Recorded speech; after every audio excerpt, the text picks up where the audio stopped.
Good evening, everyone. Yeah, it feels like good evening and welcome to the Village of Lansing public hearing agenda on July 13th, 2025. Boyd, could you please take the roll call? Trustee Zeller. Here. Trustee Nominson. Here. Trustee Yabasi. Here. Trustee Smith. Here. Trustee Lamont. Here. We're going to move on to the presentation of the annual proclamation ordinance. For the ordinance, Dan is going to be taking care of that. Thank you, Mayor. Yes, this is our annual public hearing on our budget and appropriations. It's a requirement of every municipality. Our fiscal year starts on May 1st and on April 30th. In the state of Illinois, we're required to adopt our appropriation ordinance by the end of the third month of the fiscal year, so that is why it's being presented tonight. We've had a little bit of a shortened schedule this year with new software that the village is working through, some new board members, and this date being as early in July as it possibly could. So we've been kind of working right up until the 11th hour, so to speak, on the budget and appropriations. Started the process probably back in March or April. When department heads will submit their budget requests, and Finance Director Hanigan and the finance team, including Karina Lopez, meet with all of the department heads and begin to work through it.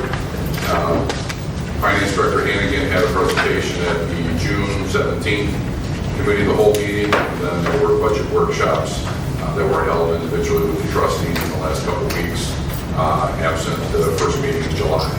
So the budget is, of course, a snapshot of where we think the village will go within the next, for the 12 months that we're in the middle of.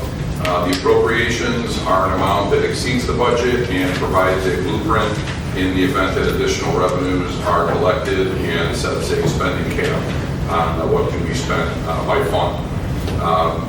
We have, of course, the general fund is what drives most of the departments. There's a number of other funds that I know Finance Director Hanigan will touch on, and at this point, we'll turn it over to Finance Director Brian Hanigan.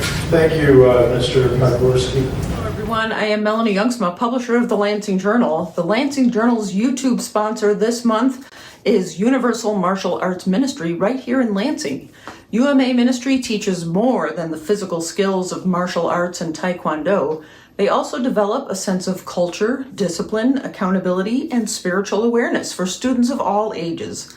Master L of Universal Martial Arts Ministry knows these are the things we need to establish and build community, and that aligns perfectly with the Lansing Journal's mission. So we are proud to have them sponsor our videos this month.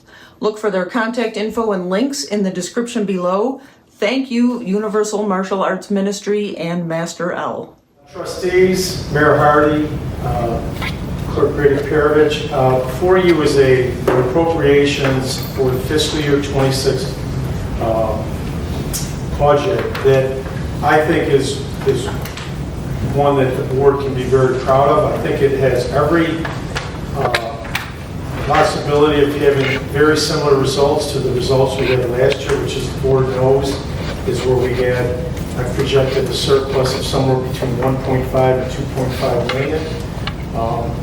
I want to point out in that handout, and again, as Administrator Podgorski said, we've been on a little tighter time frame than usual just because of the timing of this April's election, the municipal election, and the fact that we've had sort of a truncated schedule as far as the number of meetings that we've had.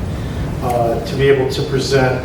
Normally in this process we do 2 readings publicly. We've done 1, and as the board knows, we've had to set up individual trustee meetings between that first reading and tonight's meeting. So I want to just bring a couple of highlights of things that we've discussed just to remind the board of where this budget is and why I think the board can be proud of what we presented to you. There's like everything, this is a team effort. It was done initially in meetings that Karina Lopez in my department, and I have to tell you, I want to thank her specifically because none of this could have been done without her, and also Karen Giovani and a few others in my department So like everything, it's a team effort, and it goes without saying that we couldn't do this without the team that you have putting together this kind of work. General fund budget is going to increase from $38.1 million to $39.2 million, or by a little over $1 million. Keep in mind, of that amount, about $1.4 million is police and fire spending, which includes pensions, which I'll touch on in a minute. The building department increased about $200,000, primarily because of personnel and commitments on leases for vehicles for those personnel. All of our other departments generally remain flat with 2025. As I mentioned in our trustee meetings, employee insurance is up almost 10%, and that continues to be a major concern certainly for the finance department, but I think for the village as a whole. I think we've seen it not just in Lansing, but across the country as medical costs increase. We certainly have seen it with some of our union, as we've had some negotiations that also talk about those kind of size increases. The budget reflects a COLA of 3% on average across all of our employee groups, and by that I mean all of our union CBAs reflect about a 3% increase on average. The revenues, whenever you put a budget like this together, we have not juiced revenues. The revenues that are reflected in there really are reflective of last year's revenues. We are going to need to see how, as the board knows, I present once a quarter to you the progress of the village's operating results during the year. And during that period, we'll see how much of our projects will have to be cut back or scaled. It's all going to come down to how we continue to maintain our revenues. And again, the village has had a very good track record over the last half a decade, about 5 years. So the tax levy that we contemplate presenting to you in the fall should be a relatively flat levy, meaning our corporate levy, the levy that you as a board control, not the debt levy, not the pension levy, and not the public library levy, just the portion that you control. We expect that to be flat, with the overall levy still being less than 5%. We do have about $350,000 less in debt service, so there's that much less to abate. As I've talked to the board before about our plan as we continue to pay down debt, we hope to be able to flip some of those debt service payments to pension funding in the future. Pension funding represents about $10 million of this $39 million budget. It shows the kind of commitment I think that this board has made towards pension funding, but also is one that is required, as the board knows, with our first responders and other village employees under IMRA. The budget also contemplates about a $2 to $2.5 million street program. In addition, we've committed more funding to alleys and sidewalks. Some of that is going to depend on the bid results and what happens when we go out to market for those programs. And lastly, all of the TIF-funded projects that we've discussed with you, from the north end of town at 170th and Burnham on the Public Works Yard, to the airport Ford hangar, to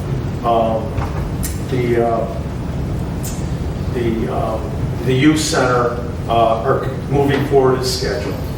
So with that, I'll take any questions you have. I wanted to kind of give you a quick summary. I don't think there's anything in your packets. I know, again, I apologize for how tight the calendar has been. Again, normally we just happen to be at the earliest possible day that we could have tonight's meeting.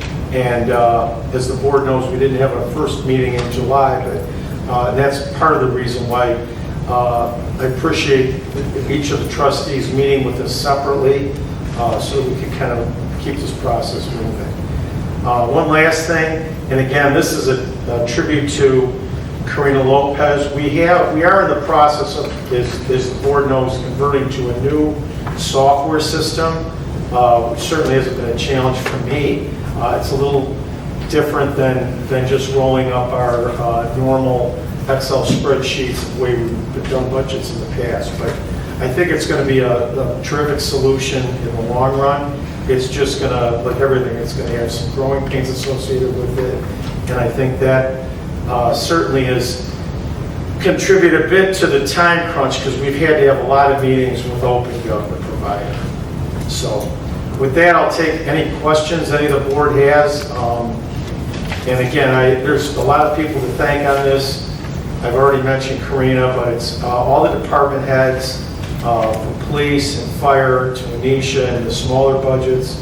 Every department head has been terrific about working with us on a tight time frame. So I don't want to forget anybody, but I appreciate all the help in getting us to where we're at today.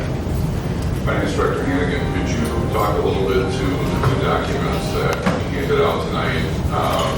Talk about, especially the cover sheet on the budget doc, which shows beginning balances, projected netting balances. Could you also talk a little bit about the different fund balances besides the general fund? There's a lot of other funds here that are represented.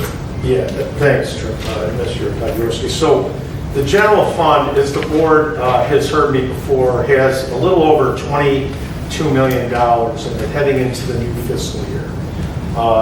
That sounds like it's this enormous amount of money. It's really not as much as you might think, because really under prudent financial management, we should have about $20 million because our operating budget is close to 40.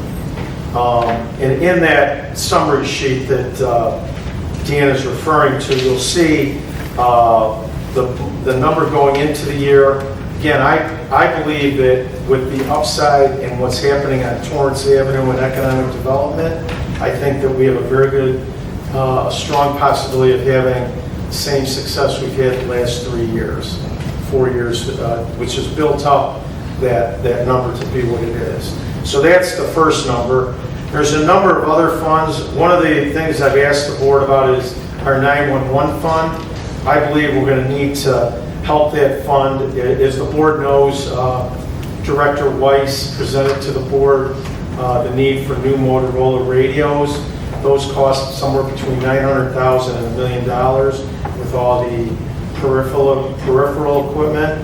And I think I've spoken to Attorney Welch about designing a loan that would be interest-bearing to help that fund over the next couple of years. So you'll see that fund balance. As you go down, you'll see the library, and I can answer any specific questions, but the street improvement fund works in tandem with the fund right after that. It's labeled. By the way, the numbers on the far left are not in order. That's the fund, how we identify it under our accounting system. So the general fund is Fund 1, Fund 4 is 9/11. So it just helps us.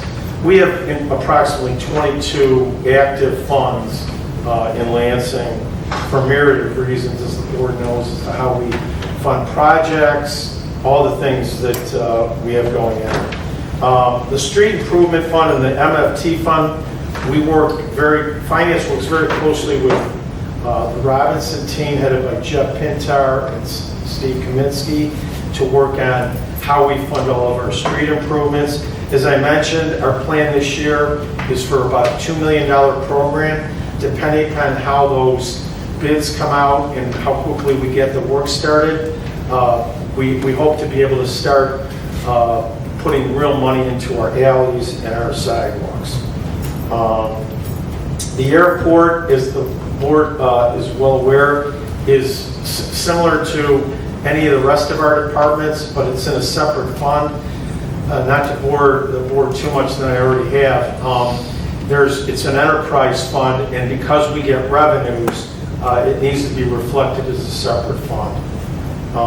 Going down the list, we have two police, from what they are, the drug funds, and the police have been very good about, we have 2 vehicles being paid currently by those 2 funds, and depending upon the results of the year, you'll see there's no budget for revenues. We can't budget for drug costs. I'm sure that's not surprising to the board, but anyway, so that is why it's presented that way, and we've been working with police very often on using some of their expenses that would be in the general fund under that, those two drug funds. You have to follow certain guidelines established by the Department of Justice, and I work with Mike Hanigan, and previous to that with Steve Roberts on those two funds. And then, as the board knows, we have now 8 TIF districts, and you'll see we have provided in each of those TIF districts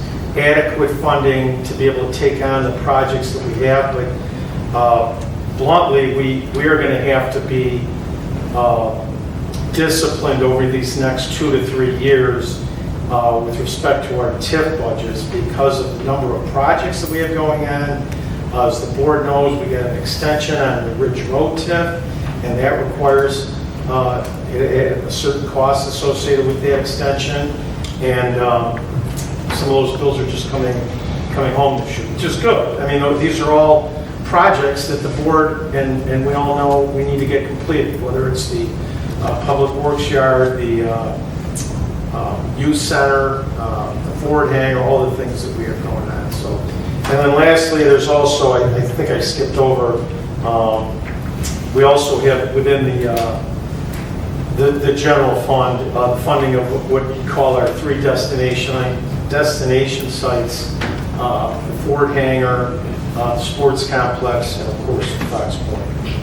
Frank, could you, again, I'm not trying to belabor those because I know we have a lot on the agenda tonight, but could you just draw a correlation between how the appropriation number is calculated based on the budget and the fact that those are the numbers that are going to roll into ordinance 25-023 that the board will be contemplating in the meeting in just a few minutes? Correct. Yeah, thank you, Dan. The board knows what we presented to you is a budget that is about, as I mentioned, about a little over $39 million.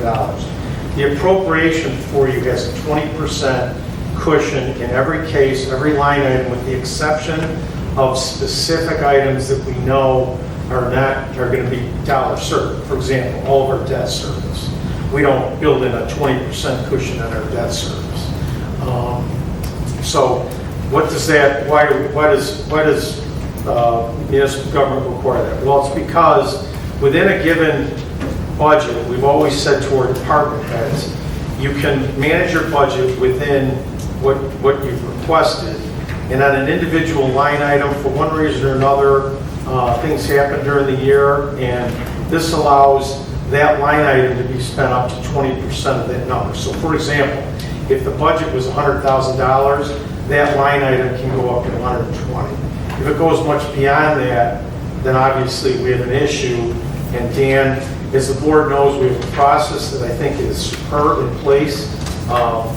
It's a credit to Dan because I know it's a ton of work, because I see all the emails too, and occasionally we'll have a tip in on one thing that gets processed or another, but Dan's the one that gets them all. And that process during the year, if an individual line item goes over 20%, we'll tell that department head. But we want them to be able to manage, and they have. I've reported to this board on what department heads have done the last 3 years, and they've all stayed within their budgets. But on an individual line item, you may end up going over for one reason or another. So that, to Dan's point, that is the reason that we're asking you to vote on an appropriation as opposed to the budgeted figures that we reviewed with you in our meetings. Yeah, and then just to recap again for everybody, so on the first handout that Finance Director Hanigan handed out tonight, the cover page has the beginning balances, and then you've got revenues, expenses, surplus deficit, and then projected ending fund balance. Beyond that is where you get into the detail. So you'll see in those columns, you'll see the first column is actual expenditures as of April 30th, 2025. You'll see last year's fiscal 2025 budget, and then you see this year's fiscal 2026 budget. And as Finance Director said, again, just that top line on that first page, general fund budget at $39,200,000. $206,205. And then, so the appropriation for it is in that final column. The appropriations $47,047,446. That number, those numbers in the far right column under appropriations that are highlighted in black, those numbers tallied up are what you will be considering tonight in the appropriation ordinance 25-023. That's where we summarize all the different funds and we indicate this is how much can be spent in total by fund. And in total, the board will see a number that is closer to 150 million. I think that gives you an idea of the level of complexity that this village, that Lansing's budget has in it, because that difference between that 47, as Dan says, and the 150 are the TIFs. It's all the other funds, the water and sewer fund. Oh, and one other thing I want to mention, the water and sewer fund. We've also provided project funding in the initial part of funding in the water and sewer for water main replacement, for hydrant replacement, and then lift station replacement. Okay, so again, I know this town is, has infrastructure needs.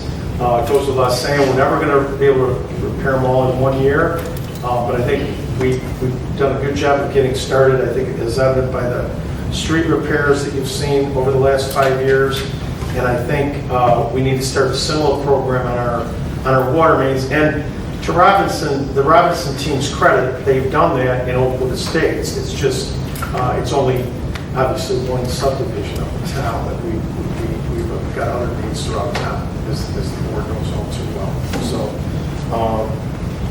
So as Dan says, before you have kind of where our cash balances are by fund, and again, in follow-up to the board, I can be happy to answer any questions on those balances. I can do a quick summary, but the real challenging fund on that list right now is the water and sewer fund because of infrastructure as we have.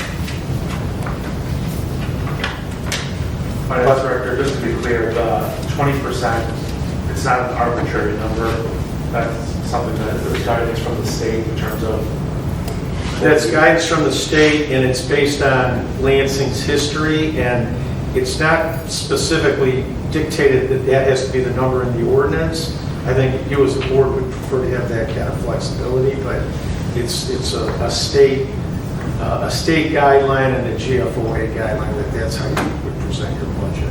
And again, remember, this is just to deal with the individual line items, not someone's an individual department as a whole. Brian, thank you for your work on this, your team. Karina, thank you. Department heads, thank you.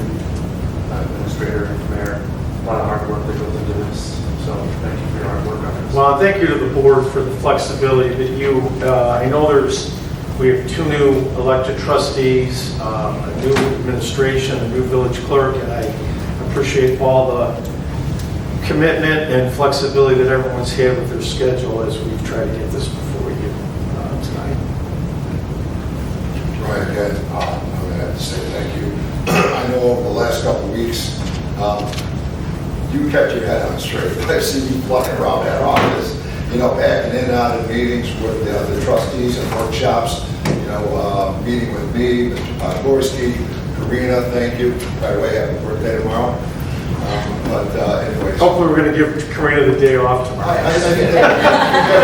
She certainly deserves at least that. But staff and finance too. Again, it was actually very, educational for me watching this for the first time, and just watching how you guys all work in tandem with each other. Everyone was like sharp as a tack all the time. So really, truly, it was. Well, it's my team. I wouldn't say I'm the one that sharp as a tack. It's the yeah, team. well, exactly. Well, I'm just saying, everyone really did a great job, and everyone's head is still on their shoulders. So that's a good thing. But again, tribute to you and your team. amazing job. So, and we balanced the budget, so that's great. Yeah, and I think we balanced the budget with a lot of upside. Yeah, I absolutely believe that, so. Do the trustees have any questions for Brian or Mr. Podgorski?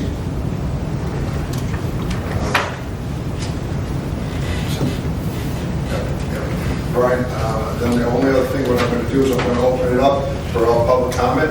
So anyone in the audience, you have 5 minutes if you wouldn't mind coming up to the mic, your name, your address, and again, this is just would pertain to the budget item.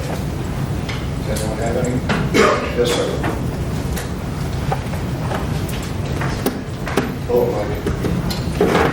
Michael Hersom, 3137 170 Ward, and to village officials, department heads, a few key points, and I noticed that maybe we could, I know it's going to be voted on, so whatever I say is not going to matter, so and that's here or there, but think about it for next year because of the timing of this coming together. Public needs to know the numbers ahead before it's voted to say yay or nay. So I would appreciate next year to have some numbers either first, second, third reading, or at least at the public hearing reading, so we can follow along to see. It's not anything but transparency. I know Brian and your team is full of it, that you want to make sure that it's transparent from your team to the citizens, but we got to see it. So it's a little maybe learning curve this year, but try to do it better for next year.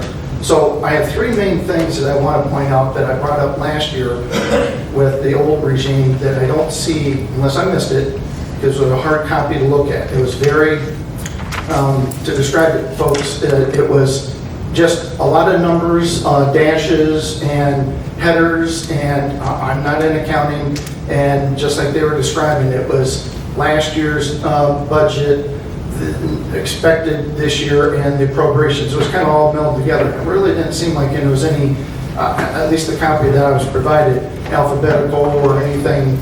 Not when Brian gives this great presentation where it's color-coded, got the charts and everything. I really appreciate that because that's easy to flow. That was very hard. It's a white and black copy. But here's the 3 things that I would like to point out. Number 1, we have to, as a town, take care of the businesses and homes that are abandoned and that are being fallen apart. Kudos that finally the Pioneer Motel is removed. I've been here, I don't even know, since 1988. That was a long time, and it needed to go a long time ago. Thankfully it is. It's great to see just a vacant lot, believe me.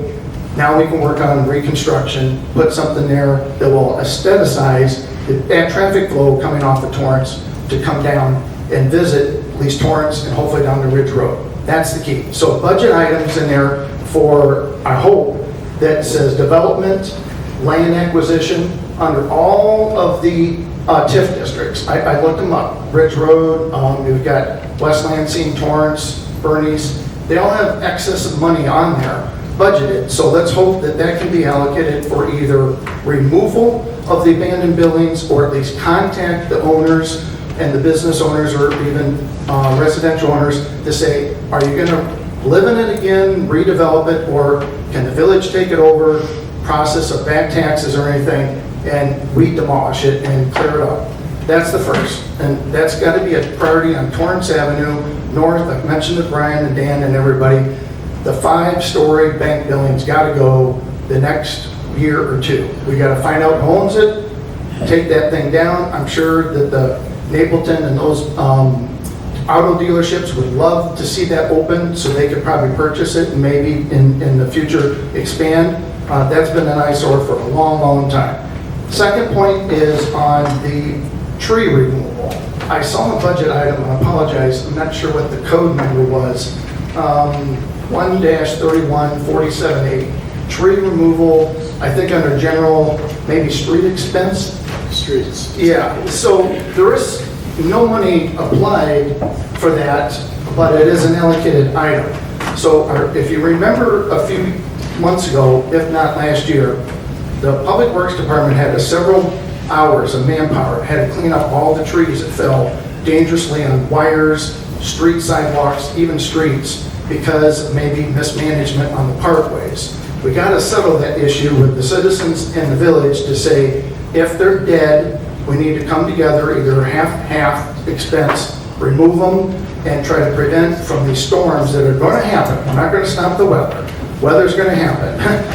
Microbursts and everything. And to prevent that this cause power outages or any incidences of safety with the citizens or vehicles. Work with the current vendors that we have in town, Podgorski, Arbor, whatever, to try to get analysis like you do with Robinson Engineering on the streets and sidewalks and things, and do analysis on the trees. At least in the parkway, see what can be removed or determined to be trimmed.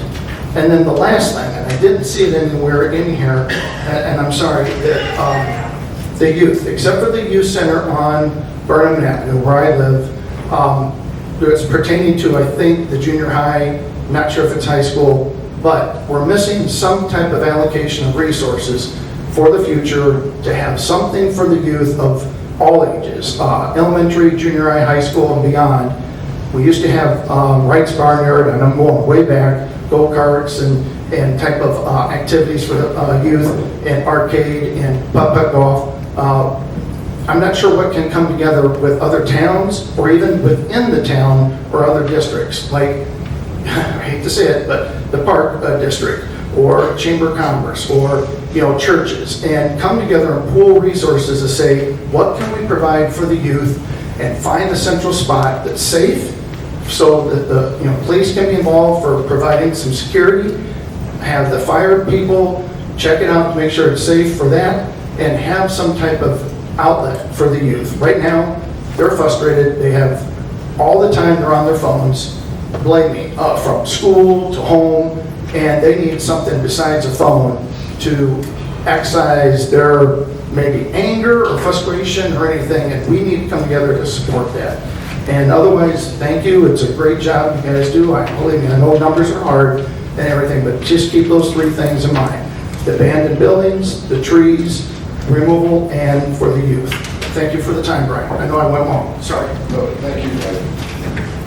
Mike, I just want to respond real quick to what Mike said. So within, on the trees, in water and sewer, and in the street department, so you're not seeing everything in one fund. What we do is what's called site restoration, and we use those three accounts. So you'll see, and I know you were here today, and I wish I could have spent time with you, but we could do that another day if you'd like to. But those three funds really contribute to the tree issues. I just want to thank you. Okay. Thank you, Brian. And Mike, another thing I think we're going to talk about tonight is that abandoned 5-story building. Yeah, I hope, and I think everyone in this room hopes that'll be hopefully gone by this time next year. So, anybody else got public comment? All right, if not, I'd like to make a motion to adjourn. I ask for a motion to adjourn. So moved. A motion and a second. Clerk, please take roll call. Trustee Abasi. Aye. Trustee Zeller. Aye. Trustee Robinson. Trustee Smith. Trustee Lamont. Aye.